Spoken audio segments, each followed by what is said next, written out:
경기장에서 다시 볼 수 있고 14일 날은 이집트전이 열리는데 거기는 또 살라흐가 등장을 합니다. 근데 다 92년생. 근데 그거 다 보고 싶은 마음이 이해가 되죠. 네. 근데 경기 보고 싶은 마음은 이해가 되는데요. 중고시장에서 혹시 또 속여서 이렇게 티켓 판매한다고 하시는 분들이 있을 수 있으니까 조심하시기 바랍니다. 네. 자, 오늘 밤참수 여기까지 하겠습니다. 지금까지 이현경 뉴스캐스터와 함께했습니다. 고맙습니다. 감사합니다.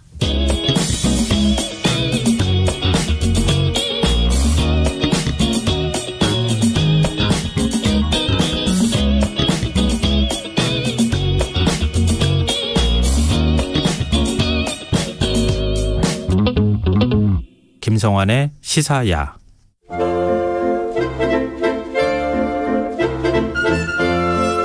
늦은 밤 우리가 주목해 봐야 할 영화를 살펴보는 시간입니다. 지금 이 영화의 재미를 찾아내는 안목 있는 분, 더스크린 박혜연 편집장, 오늘은 전화로 만나보겠습니다. 편집장님 안녕하세요. 네, 안녕하세요. 박혜연입니다. 네, 감이 뭔데요? 어디에 계세요? 예, 오늘은 칸 영화제에서 지금 한국 영화들을 취재하고 있습니다. 칸이 우리나라는 아니잖아요. 그런데 칸이 우리나라는 아니지만 정말 한국 영화가 한국 영화제에 온 것처럼 가장 큰 화제를 모으고 있는 건 사실입니다. 거기 지금 몇 시입니까? 현지 시각으로? 여기는 현지 시각으로 오후 4시 32분이고요. 예. 지금 전화 받고 있는 장소는 페스티벌의 그 심장부라고 할 수 있는 팔레트 페스티벌에 더 전화를 연결했습니다. 지금 뭐 거기 분위기는 좀 들썩들썩할 것 같은데요. 어떻습니까? 굉장히 들썩들썩해요. 네. 코로나 팬데믹 이후에 처음으로 정상 개최한 영화제다 보니까 전 세계 바이어들부터 시작해서 취재 기자들 그리고 스타들도 약간 기다렸다는 듯이 칸 영화제를 방문한 것 같습니다. 이 젤렌스키 우크라이나 대통령이 깜짝 모습을 드러내는 그런 일도 있었어요? 예, 맞습니다. 칸 국제영화제 개막식이 5월 17일에 열렸는데요. 예. 사실 전 세계의 이목이 집중된 행사다 보니까 사회적인 이슈나 문화적인 이슈가 개막식에서 이슈가 되는 경우가 있어요. 예.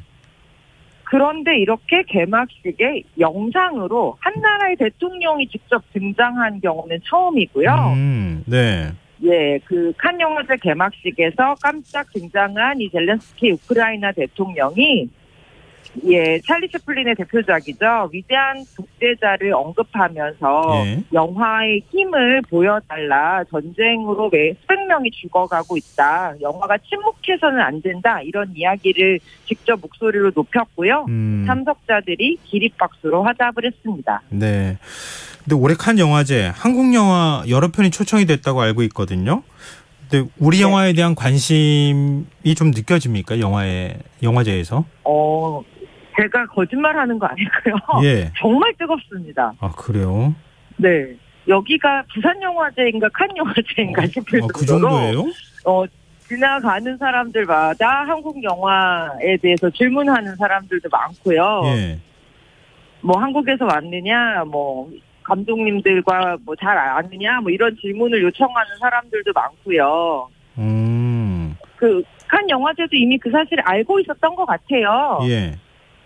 예, 그러다 보니까 한국 영화가 칸 영화제가 진행되는 12일 동안 초반, 중반, 그리고 마지막 정도를 이렇게 장식하도록 아예 배치를 해놓은 것 같더라고요. 아, 네네. 일단 시작은 이정재 감독님의 영화 헌트로 열었습니다. 네. 예, 현지 시간으로 19일 날 자정에 미드나잇 스크리닝이라는 부문에 초청이 돼서 전 세계 최초 공개가 됐는데요. 네. 오징어 게임의 글로벌 스타인 이정재 배우가 감독으로 데뷔한다라는 이슈도 굉장히 컸고 전 세계의 해외 매체들의 관심도 굉장히 높았어요. 거기에다가 오랜 친구인 정우성 배우와 함께 또 주연까지 맡았다고 해서 관심을 모았는데요. 네. 일단 공개된 이후에 거의 3,000석 규모의 리미에르 대극장을 가득 채운 관객들한테 굉장히 긴 환호와 박수를 받았습니다. 여기에 외신에서는 이정재 감독의 완전히 다른 존재감이라는 이야기들도 나오고 있고요. 예. 액션으로 가득 찬 이 심리 첩보 이야기로 흥미진진한 상업 영화 이런 얘기도 나오고 있고 이정재 감독의 다른 영화도 보고 싶다라는 이야기들도 있었어요. 아니 근데 뭐 7분 동안 기립박수를 쳤다고 하는데 맞습니까? 네. 예, 한 7분에서 8분 뭐 정확하지는 않은데 사실 이제 기립박수가 뭐 몇 분 나왔다, 길게 나왔다 이런 얘기들이 있잖아요. 예, 물론 기립박수가 길게 나오면 관객들한테 환호를 많이 받고 인기가 높은 영화인 건 맞지만 뭐 그 시간이 꼭 어떤 작품성이나 흥행도의 바로미터는 아닌 것 같고요. 또 하나는 칸 영화제는 워낙 이 영화가 주인공인 영화제이다 보니까 초청된 거의 모든 작품의 기립박수를 이제 환대의 의미로 관객들이 쳐주는 부분도 있습니다. 네. 그러니까 이게 지금 그 한국 영화 특히 이제 헌트에 대한 관심이 오징어 게임 때문에 관심이 높아진 건지 아니면은 헌트란 영화 자체에 대한 그 평가 자체가 워낙 좋았다고도 볼 수 있는 거예요? 사실 오징어 게임의 배우가 감독을 했어? 라는 게 아무래도 모든 매체의 주요 처음 관심이었겠죠. 네. 그런데 영화를 보고 나서 이 배우가 연기만 잘하는 게 아니라 연출도 잘하는구나 라는 평가를 얻은 건 확실한 것 같습니다. 하여튼 참 기분 좋은 일이다 이런 생각이 드는데요. 지금 이 영화 말고도 헌트 말고 또 칸에서 화제가 되고 있는 한국 영화 더 있죠? 많죠. 일단 비평가 주간에 폐막작으로 다음 소희라는 작품도 초청이 됐는데요. 이 작품도 정말 뜨거운 기립박수의 주인공이었어요. 며칠 전이에요. 5월 25일 날 오전 11시에 칸 영화제의 비평가 주간이라는 섹션이 있는데 이 섹션의 폐막작으로 한국 영화 다음 소희가 상영이 됐어요. 이 작품 같은 경우에는 이 전주 콜센터 현장 실습생 사망 사건을 모티브로 만든 굉장히 사회적인 메시지가 강한 작품이었는데 그 작품이 끝나자마자 관객들이 그야말로 객석에 앉아있는 그 정주리 감독님과 주연 배우 김시은님을 둘러싸고 뜨거운 박수를 보내면서 굉장히 한국적인 이야기에 공감하는 모습을 보였습니다. 되게 감동적이었고요. 네, 이 정주리 감독님은 이미 67회 칸 영화제 주목할 만한 시선 부분에 도희야라는 작품으로 초청을 받은 적이 있고요. 8년 만에 다시 신작을 만들자마자 또 칸에 초청을 받은 정말 비범한 감독이고요. 여기에는 칸에 참석한 김시은 배우뿐만 아니라 배두나 배우가 주인공으로 출연을 하는데 배두나 배우는 현재 할리우드에서 촬영 중이라서 너무 안타깝게 칸 영화제를 찾지 못했다는 소식도 들었습니다. 지금 비평가 주간이라고 말씀하셨잖아요. 네. 이게 비평가 주간이라는 성격이 어떤 거예요? 비평가 주간은요, 전 세계에서 소위 말해 비평적으로 이슈가 될 만한 작품들을 큐레이션해서 한 영화제 기간 안에 상영도 하고 또 전 세계 크리틱 그러니까 비평가 집단들에게 소개하는 그런 섹션이에요. 공식 섹션보다는 조금 더 젊고 메시지가 강하고 파격적인 이야기를 보여주는 감독들의 작품을 초청을 하는 섹션입니다. 그럼 여기에 초청받았다는 건 상당히 의미가 있는 거네요.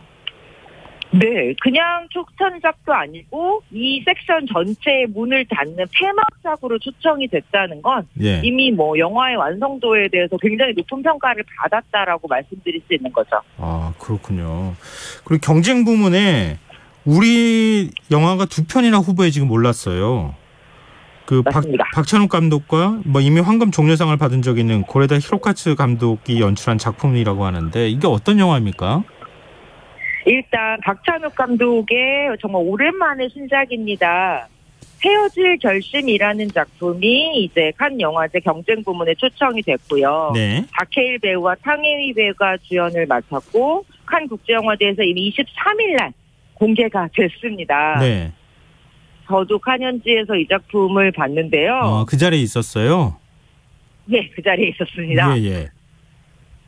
정말 이 작품도 보고 나서 기다렸던 박찬욱 감독님의 정말 새로운 영화다라는 이야기가 많이 나오고 있고요. 현장에서도 되게 환호와 따뜻한 박수가 계속 이어지니까 박찬욱 감독이 이제 소감을 한마디 얘기하거든요, 보통. 네. 근데 거기에서 길고 지루한 부식 영화를 환영해줘서 정말 고맙다. 이렇게 재치 있는 답변을 했는데 길고 지루하다, 부식 영화다 이 표현 3개 다 그냥 반어법입니다. 아, 그래요? 예, 그러니까 2시간이 어떻게 지나갔는지 알 수 없을 정도로 속도감이 넘치는 형사 영화이자 멜로 영화이고요. 예. 뭐 지루하다는 생각은 뭐 그런 단어조차도 떠오르지 않는 아주 새로운 캐릭터랑 볼거리에 역시 박찬욱 감독이라는 이야기가 나오고 또 부식 영화라고 하지만 굉장히 마음을 뜨겁게 울리는 클래식한 멜로 영화예요. 그래서 이 작품이 나오고 나서 이제 즉각적으로 해외 매체들이 반응을 하고 있는데 네. 일단 영국의 일간지 가디언 같은 경우는 헤어질 결심의 최고 별점이자 별 5개 네. 예, 부여하면서 예. 정말 환상적인 영화다 이런 얘기 하고 있습니다. 그 영화가요 지금 클래식하다고 네. 표현을 하셨는데 박찬욱 감독이 네. 국내 언론하고 인터뷰한 거 보니까 네. 약간 에로신이라고 그러나요? 어떤 그런 걸 안 네. 넣었다고 하더라고요. 의도적으로. 예, 맞습니다. 사실 박찬욱 감독님 영화 하면 조금 수위가 높거나 자극적이거나 지금까지 본 적 없는 어떤 좀 강렬한 피피 비주얼들을 생각하실 수 있는데요. 예. 예, 이 작품 같은 경우에는 좀 순한 맛의 박찬욱 감독의 영화다라고 말씀드릴 수 있고 박찬욱 감독님이 굉장히 호언장담한 거는 15세 영화를 개봉으로 할 수 있을 것 같다라고 이야기를 했는데 네네. 예, 이 상혜인 배우가 연기한 여성이 이제 그러니까 남편이 사망한 사건에 대해서 조사를 받게 되는 용의자와 예. 그리고 그 용의자를 수사하는 형사가 점점 가까워지면서 서로에게 어떤 감정들을 아주 깊은 감정들을 느껴가는 과정을 다룬 작품인데요. 예.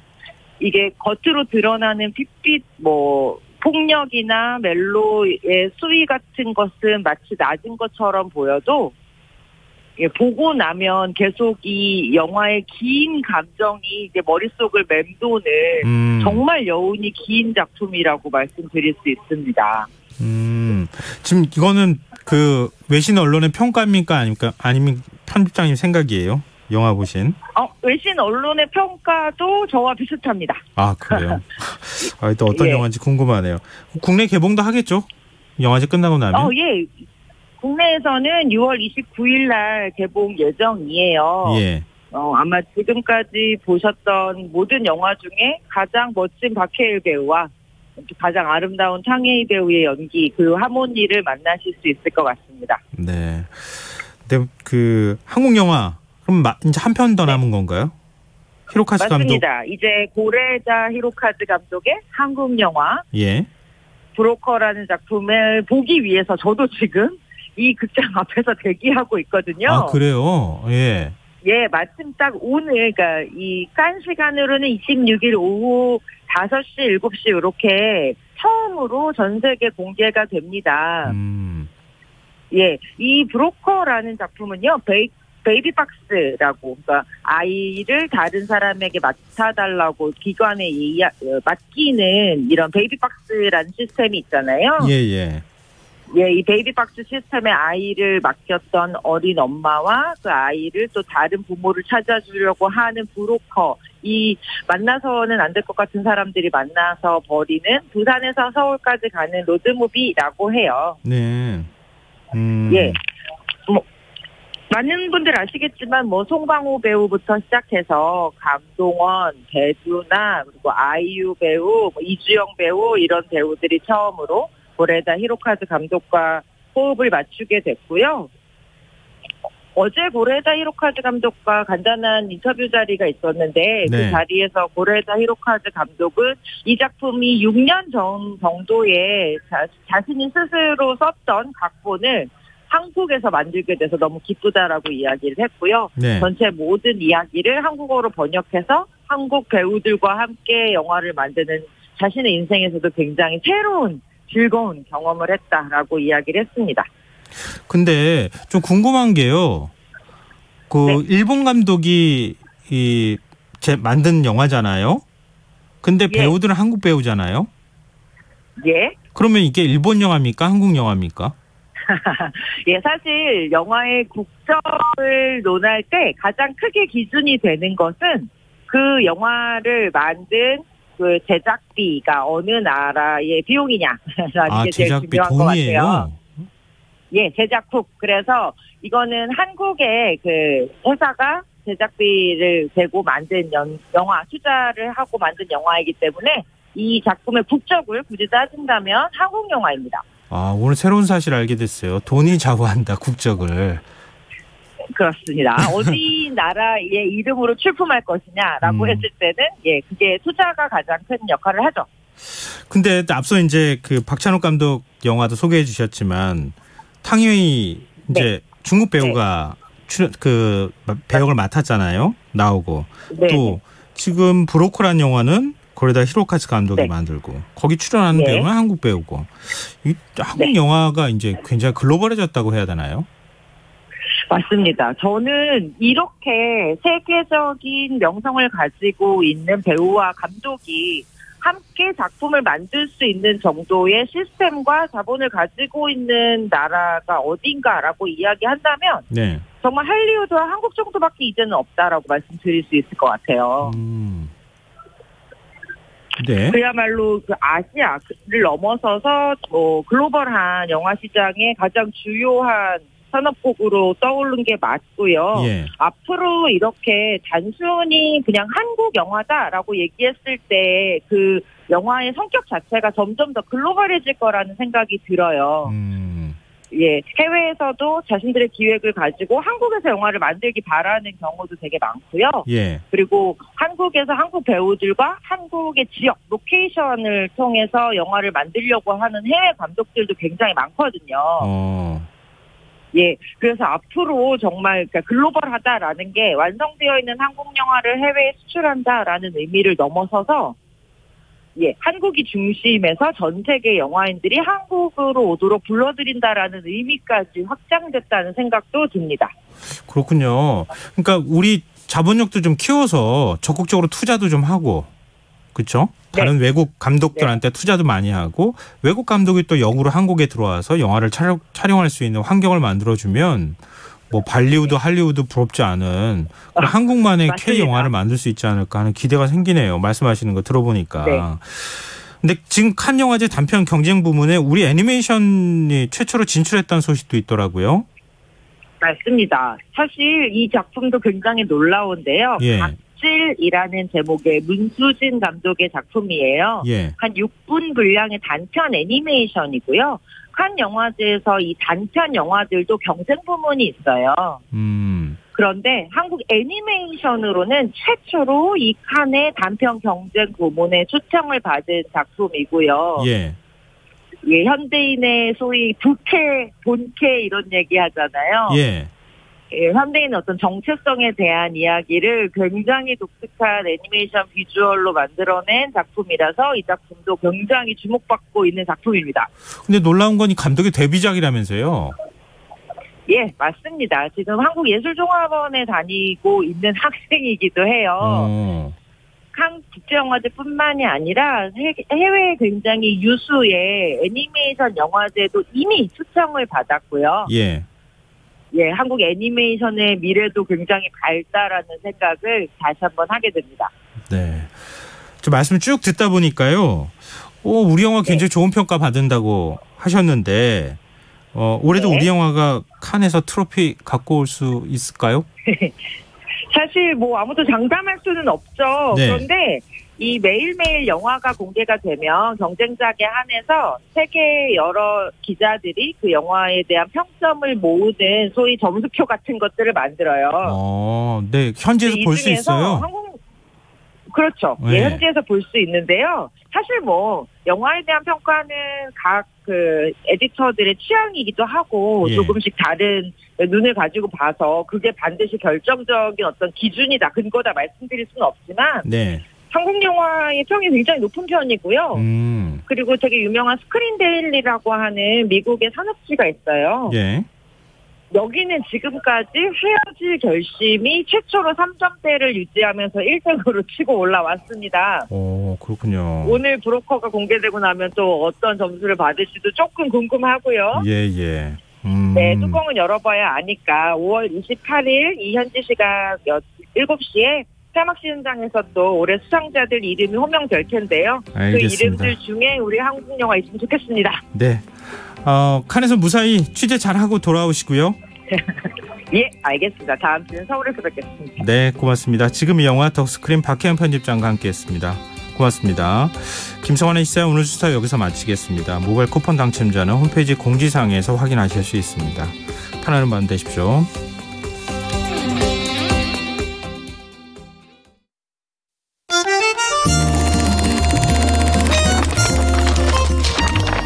이다혜의 영화관, 정여울의 도서관.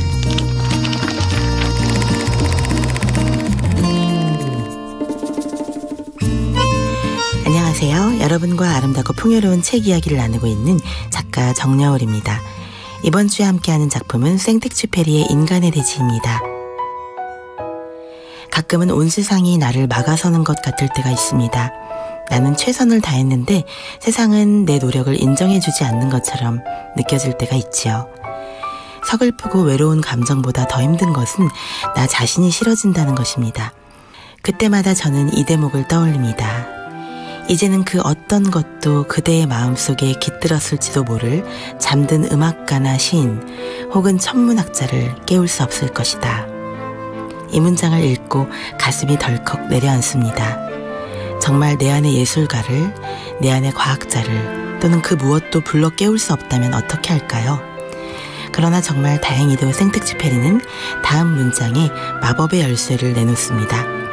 나는 이제 더는 폭풍우에 대해 불평하지 않는다. 이 마법 같은 직업이 내게 하나의 세계를 열어 보여주니까.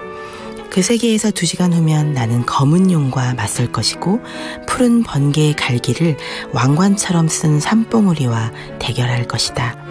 밤이 오면 나는 폭풍우에서 해방되어 별들 속에서 나만의 길을 찾아갈 것이다.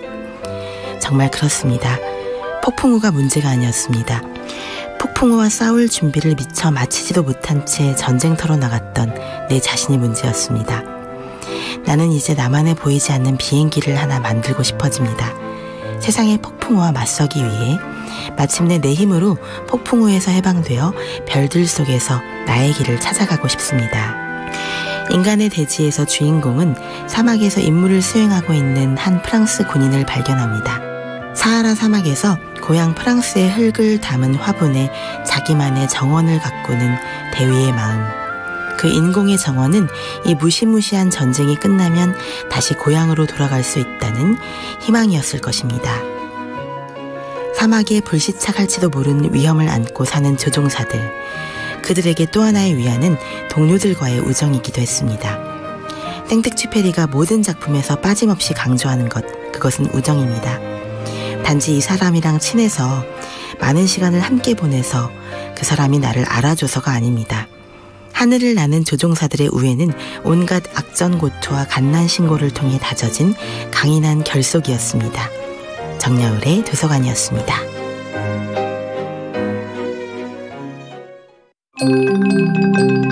KBS 기상통보. 안녕하십니까. 기상청 5월 26일 밤 11시 발표 기상통보입니다. 특보사항입니다. 강원도 산지와 태백, 정선, 평지에 강풍특보가 발효 중 가운데 내일까지 바람이 순간 풍속 초속 25m 이상으로 매우 강하게 불겠고 경북 동해안도 내일 아침부터 바람이 초속 순간적으로 20m 이상으로 강하게 불 것으로 예상돼 강풍특보가 발표될 가능성이 높습니다. 그 밖에 대부분 지역도 내일 바람이 강하게 불겠습니다. 시설물 관리 안전사고에 유의하시기 바랍니다. 대구와 경산, 구미에는 건조특보가 발효 중이고 바람도 다소 강하게 불겠습니다. 화재 예방에 각별히 유의하시기 바랍니다. 일기 개화입니다. 내일 기압골의 영향을 받다가 벗어나겠습니다. 경기 북부와 영서지방 아침까지 5mm 안팎의 비가 내리겠고 돌풍이 불고 천둥 번개가 치는 곳이 있고 우박이 떨어지는 곳도 있겠습니다. 서울과 경기 동부 지역은 빗방울 떨어지는 곳이 있겠습니다.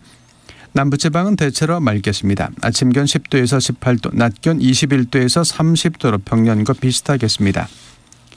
미세먼지 농도는 전국적으로 좋음이나 보통으로 예상입니다. 바다의 물결은 전해상 0.5 내지 2.5m로 일겠습니다. 동해 중부해상에서는 돌풍과 함께 천둥 번개가 치는 곳이 있겠고 내일 밤부터 모레 사이 서해상과 남해 서부해상에선 안개가 낀 곳이 있겠습니다. 토요일과 일요일은 전국 대체로 맑은 날씨가 이어지다가 일요일 오후부터 흐려져서 제주도와 전남, 경남 지방 오후에 가끔 비가 내리겠고 다음 주 월요일 오전에 전국에 비가 오겠습니다. 북한 지역 날씨입니다. 내일 새벽부터 아침 사이에 비가 내리겠고 함경도 북부 지역은 저녁까지 비가 이어지겠습니다. 예상 강수량 함경도 5에서 20mm, 평안도, 황해도는 5에서 10mm입니다. 내일 아침 기온은 평양 14도, 신의주, 개성 13도, 함흥, 청진 12도, 낮 최고 평양 23도, 신의주 25도, 개성, 함흥 26도, 청진 17도가 예상입니다. 각 지방의 내일 날씨입니다. 서울, 인천, 경기도. 흐린 가운데 경기 북부 아침까지 비가 오는 곳이 있겠고 그 밖에 지역 빗방울 떨어지겠습니다. 낮부터 차차 맑아지겠습니다. 아침 기온 서울 16도, 인천, 수원 15도, 낮 최고 서울 25도, 인천 21도, 수원 23도가 예상입니다. 강원도. 흐린 가운데 영서지방에서 아침까지 가끔 비가 내리겠고 오후에 맑아지겠습니다. 아침 기온 철원 13도, 춘천 14도, 대관령 10도, 강릉 17도, 낮 최고 철원 23도, 춘천 24도, 대관령 19도, 강릉 25도가 예상입니다. 충청 남북도. 가끔 구름 많다가 낮부터 맑아지겠습니다. 아침 기온은 청주 16도, 충주 13도, 대전, 세종 15도, 낮 최고 청주, 세종 26도, 충주 24도, 대전 27도가 예상입니다. 전라남북도. 대체로 맑겠습니다. 아침 기온 전주, 군산 15도, 광주 14도, 목포 16도, 낮 최고 전주 26도, 군산 22도, 광주 27도, 목포 24도가 예상입니다. 경상남북도. 대체로 맑겠습니다. 아침 기온 대구 16도, 안동 13도, 부산 18도, 울산, 창원 16도, 낮 최고 대구 29도, 안동 26도, 부산 27도, 울산 29도, 창원 30도가 예상입니다. 제주도. 대체로 맑겠습니다. 아침 최저기온은 제주 18도, 서귀포 17도, 낮 최고 제주 27도, 서귀포는 25도가 예상입니다. 울릉도와 독도. 구름 많다가 차차 맑아지겠습니다. 아침 기온 17도, 낮 기온 22도가 예상입니다. 서해 5도. 구름 많다가 낮부터 차차 맑아지겠습니다. 아침 최저 13도, 낮 최고 기온 19도가 예상입니다. 이 예보의 담당은 기상청 허진호 예보관입니다. 서울 지방 현재 기온 17.6도, 습도 67%, 내일 아침 해 뜬 시각은 5시 15분입니다. KBS 기상통보 장금배입니다.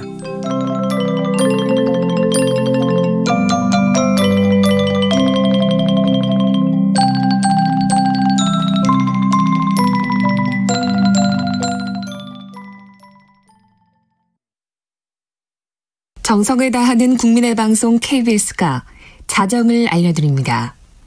AM 711kHz, FM 97.3MHz, KBS 1라디오입니다. HLKA.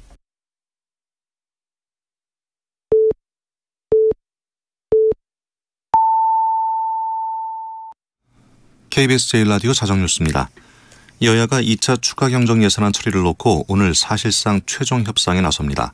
국회 예산결산특별위원회 여야 간사인 국민의힘 류성걸, 더불어민주당 맹성규 의원은 어제 저녁 1시간여 동안 협의했지만 합의에 이르지는 못했습니다. 국민의힘은 이르면 오늘 오후 중으로 본회의를 열고 애초 정부와 합의한 36조 4천억 원 규모의 추경안을 처리한다는 목표입니다. 반면 민주당은 소급 적용 등을 통한 온전한 코로나 손실 보상을 위해서는 정부 안보다 15조 원가량 증액된 51조 3천억 원 규모의 추경안이 필요하다고 맞서고 있습니다. 제8회 전국 동시지방선거 국회의원 보궐선거 사전투표가 오늘부터 이틀간 전국 3,551개 투표소에서 치러집니다. 일반 유권자는 오전 6시부터 오후 6시까지 신분증만 있으면 전국 어디에서든 투표할 수 있습니다. 유권자는 투표용지 7장을 한꺼번에 받게 되며 세종특별자치시와 제주특별자치도에서는 각각 4장과 5장을 받습니다. 코로나19 확진자와 격리자 등은 사전투표 2일차이자 토요일인 내일 18시 30분부터 20시까지 투표할 수 있습니다. 강원도 홍천의 한 돼지농장에서 올해 들어 첫 아프리카 돼지열병이 발생했습니다. 아프리카 돼지열병 중앙사고수습본부는 어제 강원 홍천군의 한 돼지농장을 정밀 검사한 결과 확진 결과가 나왔다고 밝혔습니다. 당국은 아프리카 돼지열병 확산 차단을 위한 긴급 행동 지침에 따라 이 농장에서 사육하는 돼지 1,500마리를 모두 살처분할 예정입니다. 또 경기와 강원 일대 돼지농장과 도축장 등에는 일시 이동 중지 명령이 내려졌습니다. 한덕수 국무총리는 강원도 홍천군의 돼지농장에서 아프리카 돼지열병이 발생한 데 대해 살처분 조치와 이동 중지 명령 발령 등 초동 방역에 만전을 기할 것을 긴급 지시했습니다. 한 총리는 어제 농림축산식품부 장관에게 지자체 등 유관기관과 긴밀히 협력해 발생 농장에 대한 살처분 조치를 신속하게 하라고 주문했습니다. 국제신용평가사 무디스는 실질 국내 총생산 기준 올해 한국 경제 성장률 전망치를 2.5%로 하향 조정했습니다. 이것은 지난 3월에 제시한 전망치 2.7%에서 0.2%포인트 낮춘 것입니다. 무디스는 어제 발간한 글로벌 매크로 전망 보고서에서 에너지 등 원자재 가격 상승으로 수입이 급증하고 대중국 수출 급감으로 수출이 둔화해 지난달 한국의 무역 수지는 크게 악화했다며 이 같은 전망치를 제시했습니다. 그룹 방탄소년단이 미국 백악관에서 조 바이든 미국 대통령을 만납니다. 바이든 대통령은 아시아계 태평양 제도 주민 유산의 달을 맞아 현지 시간 31일 백악관에서 BTS를 만나 반아시안 증오 범죄 등을 논의한다고 백악관이 현지 시간 26일 밝혔습니다. 백악관은 한국의 음악그룹 BTS와 아시안 포용과 대표성을 논의하고 최근 몇 년 동안 더욱 두드러진 쟁점이 된 반아시안 증오 범죄 및 차별 문제를 다루기 위해 바이든 대통령과 함께한다고 말했습니다. 법무부가 9월 시행을 앞두고 있는 검찰 수사권 축소 법안과 관련해 위헌성 검토와 후속 대책 마련 등을 위한 전담 조직을 가동합니다. 법무부는 어제 검찰 수사권 축소 법안과 관련해 헌법쟁점연구 TF와 법령제도 개선 TF를 설치했다고 밝혔습니다. 법무부와 대검은 검찰 수사권 축소 법안과 관련해서 국회를 상대로 권한쟁의 심판을 헌법재판소에 청구하는 방안을 검토 중입니다. 예비군 대원의 가족이 훈련 소집 통지서를 받고 정당한 사유 없이 당사자에게 전달하지 않으면 처벌하는 예비군법 조항이 위헌이라는 헌법재판소 결정이 나왔습니다. 헌재는 예비군법 벌칙 내용을 규정한 제15조 10항에서 가족 내 성년자가 소집 통지서를 전달하지 않은 경우 형사처벌하게 한 부분의 위헌 제청 사건에서 재판관 6대 3의 의견으로 위헌 결정을 내렸다고 어제 밝혔습니다. 주부와 취업준비생 등을 치킨집에 근무한 것처럼 서류를 꾸미고 가게 주인 몰래 고용보험에 가입시켜 4년 동안